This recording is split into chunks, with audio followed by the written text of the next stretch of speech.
We've seen the pictures of House on Fire, but we never realized how close of a drive it was to Colorado to see such an amazing place. So today, we packed up the truck and headed to southeastern Utah to experience the hidden jewel ourselves. To reach the trailhead, you have to go down this dirt road after you've paid your fee. As you can see here, there isn't much of a parking area for this hike. However, this is the trailhead, so you're going to want to find a wide spot that still leaves room for other vehicles to go through, kind of like this nice wide spot here. On the day we visited, it was a little bit busier than normal. So we are at Mule Canyon trailhead. There's supposed to be some Indian ruins out this direction, and so we're going to go on a short hike. It's supposedly about a mile, but we'll see. We'll see how long it is and see what these ruins look like. After you park and leave the Mule Canyon parking area, you'll be taken back into a world that is pretty similar to what it was like to be an ancient Puebloan who lived here. As you leave the parking area, you can see here that it is pretty easy, and the first area of this hike is just making this little tiny steep sandy descent, which will take you to the information board for this hike. This board is pretty basic and doesn't actually provide too much information that you probably don't already know. You're in a fee area and you're going to be hiking up Mule Canyon to the House on Fire. If you haven't paid your fee, you're going to want to turn around now and go pay it at the top of the hill at the main road turnoff. Throughout this hike, you will be crossing many little washes like this one. On the day we visited, there wasn't any water. However, if you're visiting when it's kind of more of the rainy season, you'll want to plan accordingly because you might get your feet wet. You will be crossing this, I don't know how many times, it was more than I could count.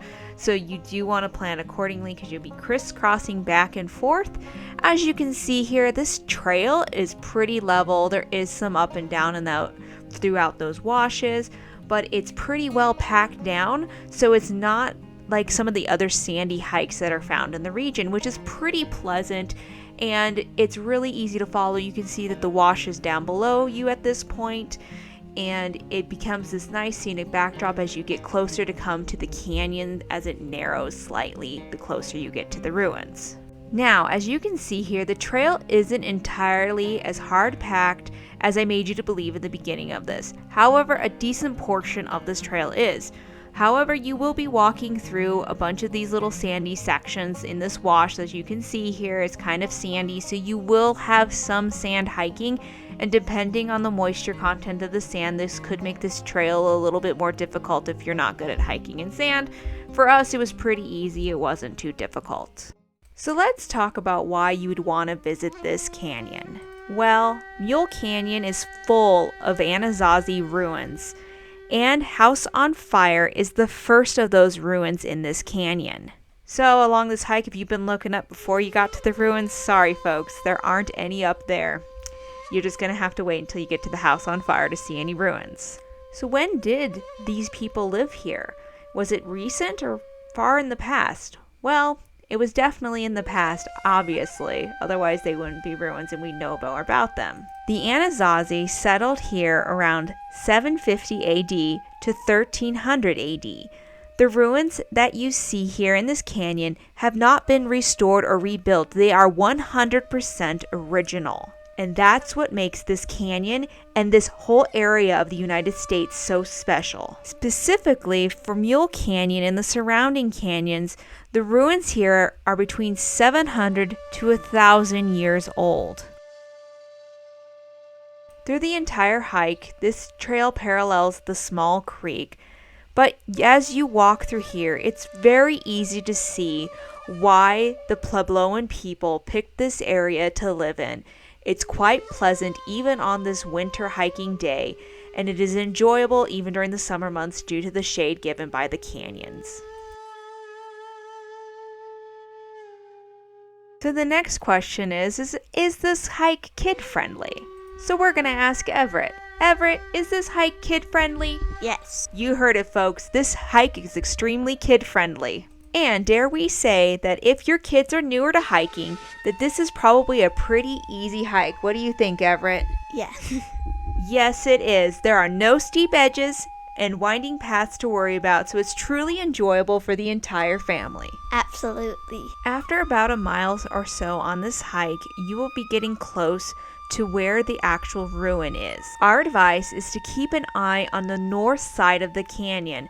That'll be on your right if you're hiking in the correct direction, which if you're not, then by golly, you must be able to really scale some rocks from the other side or be a long backpacker. I could never do that.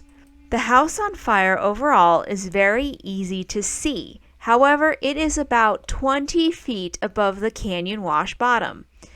It is an easy scramble up some slick rock to arrive at the dwellings.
So we have made it back from the house of fire, or house on fire, and it was pretty cool. The hike was not too bad.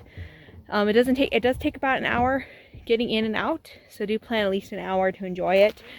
It is super cool, and definitely if you are in the area, you should take a look.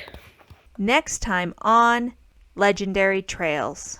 It's time for the Tacoma to try something a little bit harder than Tusher Tunnel. We take our truck back to Moab and take on some slick rock. Thanks for watching. Please like, subscribe, and share with your friends. And if you're not caught up in all of our adventures, you should click on the suggested videos. We hope to see you out on the trail soon. Bye for now.